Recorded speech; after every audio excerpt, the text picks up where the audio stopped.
Hey, what's up? Remember when you went to school and everyone was split up into groups, as cliche as that is? There's the goths and the cool kids and the nerds and et cetera, et cetera. But you were none of that. If you were like me, you were probably a part of the outcast. The only people in history with no logo and no table to sit at. What I mean is that really it isn't a group at all, despite having like a lot of members subscribe to it. Emos, they grow up and they become like a more mature version of that. The cool kids, they grow up too and they become like CEOs and maybe get murdered, maybe not. I don't know. But outcasts grow up too. And I thought it was interesting because people don't change. If you're outcasted by definition, you can't fit in. But before you go being hard on yourself, you got to remember that there are people just like you out in the world. If you're an outcast, I believe you, but it's egotistical to think that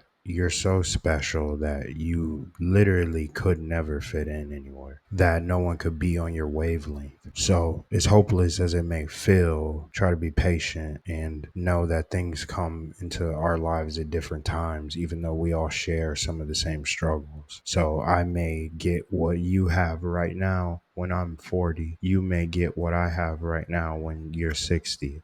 It's not really something you want to focus on and like waste your time thinking about, because that's already happening in the background. You know, you've never been in control of the clock on your life. The outcast isn't an entirely negative thing on its own, but it is for the most part. I think the negativity is obviously the loneliness. The point is, if you're an outcast or a weirdo, you're going to experience this. My audience is mostly males, so I'm certain you've experienced this. Understand that you've never been in control of the good and the bad things that come into your life. Have a respect for whatever gave us this life and don't rush what you don't understand. Thank you for watching as always. Like the video, subscribe. Until then, normal or weird, no one is special enough to never fit in.